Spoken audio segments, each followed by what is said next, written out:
glance at the screen and see the number in the corner. 1. 1% of battery. At some point during the afternoon, usage piled up without you paying much attention.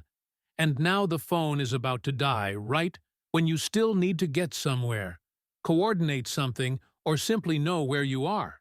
It's not a disaster, but in an instant, every function you took for granted is about to become unavailable.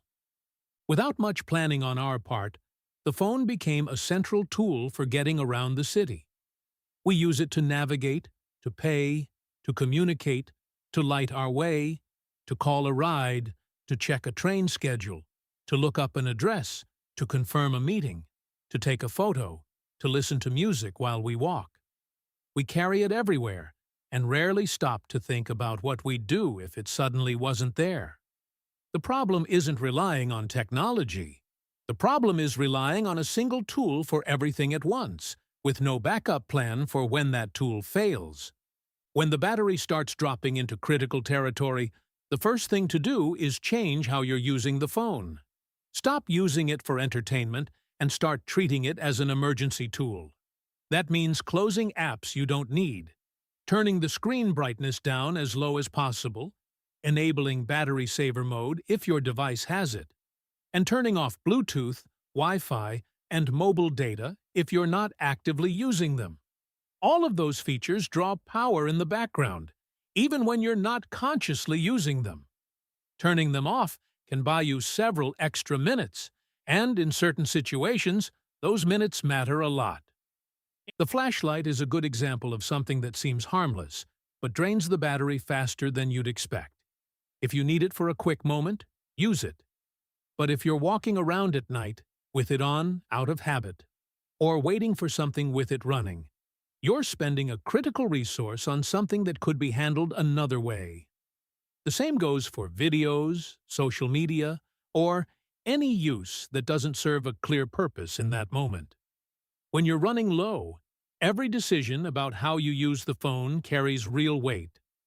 Before the phone shuts off completely, there's a window of time worth using well. If you still have signal and even a couple of percent left, use that margin wisely. Send your location to someone you trust. Give them a quick heads up about your situation. If there's a meeting point that makes sense, coordinate it now. A short, clear message is far more efficient than several long ones sent through apps that consume more power and data.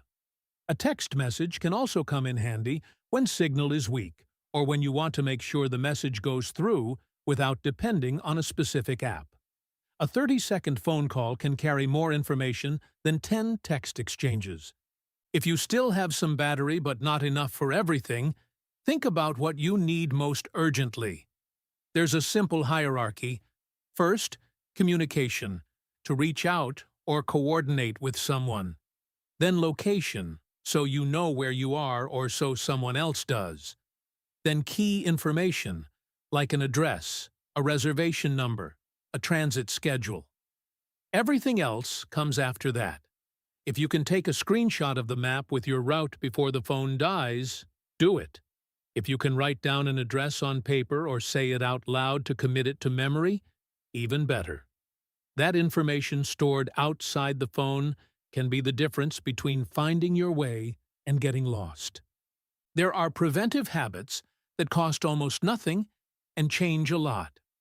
Keeping a small external battery in your bag or pocket is probably the simplest one. It doesn't need to be high capacity. Even a partial charge is useful. Carrying a short compatible cable also helps, because finding an available outlet at a store, a station, or a hotel is pretty common if you have the cable on you.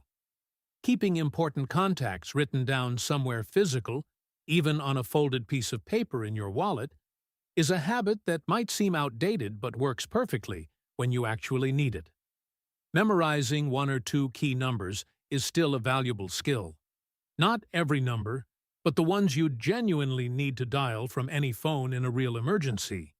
Now, if the phone has already shut off completely, the first step is the most important and also the easiest to skip. Stop. Don't move blindly. Take a moment to look at your surroundings. Cities are full of visible information that we normally ignore because we're staring at a screen. Signs show street names, neighborhoods, and addresses. Avenues have names. Storefronts have numbers. Subway and train stations have physical maps posted on the walls. Buses display their routes. There's an enormous amount of navigational information available in urban spaces that requires no battery to function. If you need to ask for help, choose where you do it carefully. A pharmacy, a hotel, a transit station, a bank, a shopping center, or any large establishment with visible staff are safe places to ask for directions, use a phone, or simply get your bearings. You don't need to hand your unlocked phone to a stranger. If you want to make a call from someone else's device, dial the number yourself or read it out loud. Caution never hurts, especially if you're in an unfamiliar area or it's late at night. Running out of phone also forces you to recover basic skills that don't disappear. They just get a little rusty from disuse. Observing your surroundings instead of experiencing them through a screen.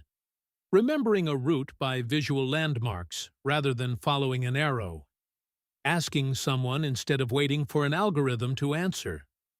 Estimating how long a walk will take instead of asking the map to calculate it. None of those skills require special training, just practice and a little attention. The phone is a remarkable tool. Nobody is arguing otherwise, but when it becomes the only way we think, navigate, communicate, and solve problems, any failure becomes disproportionately overwhelming. Running out of battery can be inconvenient. It can complicate an afternoon or an evening and cause some real stress. But it doesn't erase your ability to observe, to remember, to ask for help, to move with purpose, or to figure out your next step without a screen telling you what to do. Real preparation isn't about rejecting technology. It's about not being completely helpless when technology fails.